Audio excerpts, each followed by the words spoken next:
Assalamualaikum warahmatullahi wabarakatuh. Selamat pagi, salam sejahtera untuk kita semua. Perkenalkan, saya Wahid dari kelompok 1 mata kuliah Pancasila. Sebelumnya, saya akan perkenalkan kelompok saya terlebih dahulu. Yang pertama itu ada saya sendiri, ada Kak Dian, ada Kak Meriza, ada Kak Lisa, Kak Novita, dan Kak Valen. Pada podcast kali ini, di sini kita akan membahas terkait tugas Pancasila. Di sini kita akan mengangkat isu yang sedang hangat dibahas, yaitu terkait isu hak asasi manusia. Tapi sebelumnya kita perkenalkan rekan-rekan kita yang akan menjadi narasumber pada pembahasan hari ini. Yang pertama ada Kak Dian, Kak Meriza, dan Kak Lisa. Oke, silakan Kak Merisa. Kayaknya pembahasan podcast kali ini seru ya. Kita berkesempatan untuk membahas isu HAM yang sedang kita perhatikan untuk tugas Pancasila kali ini. Baiklah Kak Wahid, terima kasih atas kesempatannya. Pada kesempatan hari ini saya dan teman-teman lainnya akan menyampaikan isu HAM atau hak asasi manusia yang terjadi di tanah Papua. Mengapa saya mengambil contoh pelanggaran HAM di tanah Papua? Karena kasus-kasus HAM di sana sampai saat ini menurut saya belum teratasi dan masih sering terjadi yang dilakukan oleh OPM atau KKB terhadap masyarakat umum dan TNI. Dan bahkan dari beberapa sumber berita Kompas pada tahun 2014 terdapat kasus pelanggaran HAM oleh oknum anggota TNI di daerah Pania pada tahun 2014. Oh, baiklah Kak, berarti hingga detik ini. Oke, baik Kak, berarti hingga detik ini pun sebenarnya kasus-kasus HAM masih marak terjadi ya? Ya, betul sekali Pak Wahid. Oke teman-teman, sebelum kita masuk ke pembahasan yang lebih lanjut, sebaiknya kita pahami dulu nih pengertian HAM itu apa. Dari beberapa pengertian tentang HAM dijelaskan oleh John Locke, HAM itu sendiri adalah hak yang dibawa sejak lahir secara kodrati melekat pada setiap manusia dan bersifat mutlak atau tidak dapat diganggu-gugat.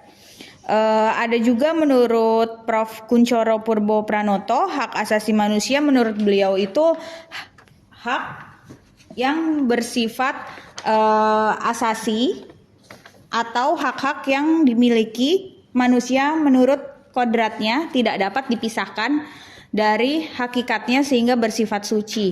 Dan menurut Undang-Undang Nomor 39 Tahun 99, hak asasi manusia adalah seperangkat hak yang melekat pada hakikat dan keberadaan manusia sebagai makhluk Tuhan Yang Maha Esa dan merupakan anugerahnya yang wajib dihormati, dijunjung tinggi dan dilindungi oleh negara, hukum, pemerintah, dan setiap orang demi kehormatan serta perlindungan harkat dan martabat manusia.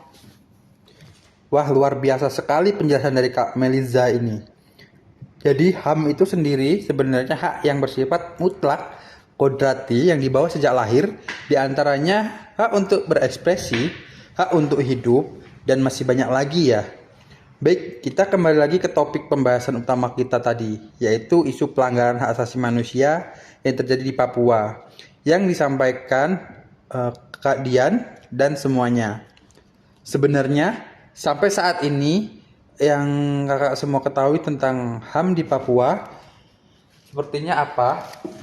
Bukannya di Papua selama pemerintahan Bapak Jokowi, sebagian besar di daerah Papua dilakukan pembangunan yang sangat pesat. Betul Kak Wahid, menurut kasus yang pernah saya baca juga pada September 2020 di Kompas, pembunuhan nakes di distrik Kiwirok, apakah salah satunya kasus ini kakak-kakak semua yang dimaksud? Betul Kak Wahid, di masa pemerintahan Presiden Jokowi sendiri sangat banyak pembangunan yang sudah dilakukan. Data menurut BPN dikutip di Berita 1, pembangunan Presiden Jokowi mencakup jalan tol Trans Papua, jembatan Yotefa, akses PON, BBM 1 harga, pos lintas batas, dan bandara-bandara.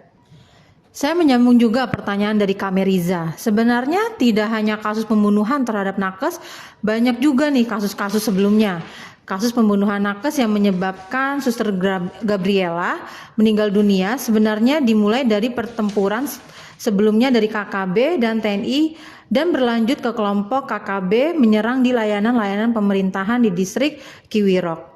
Pada kasus saat itu ada 4 nakes, tetapi naas untuk Suster Gabriela tidak tertolong.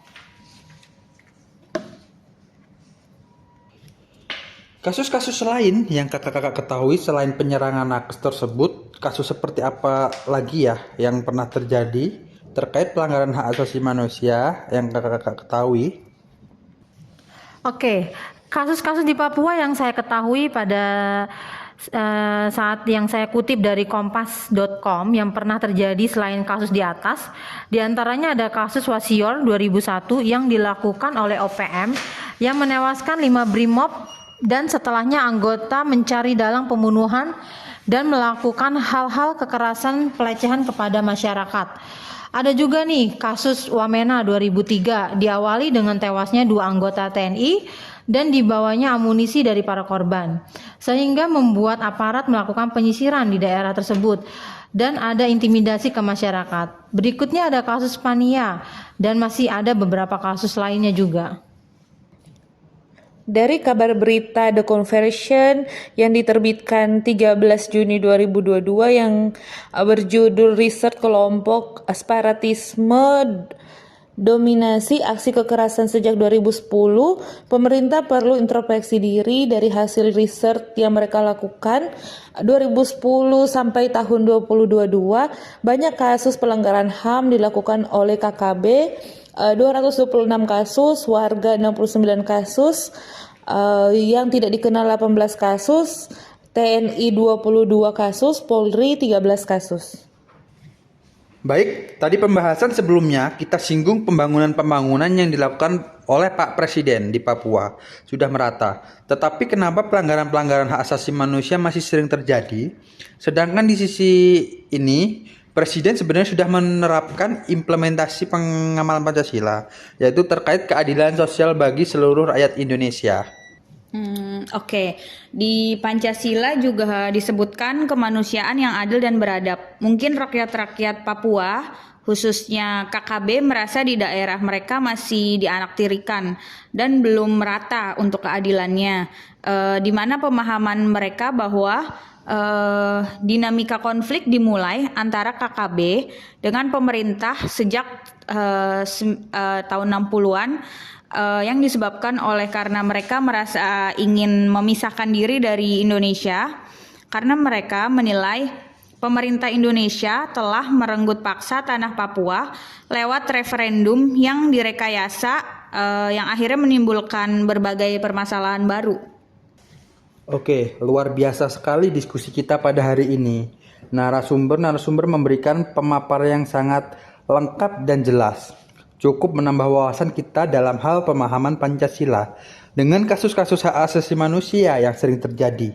Baiklah, sebelum kita tutup podcast hari ini, mungkin saya akan memberikan kesimpulannya. Kesimpulannya sangat luar biasa sebenarnya buat kita ya, menambah wawasan kita.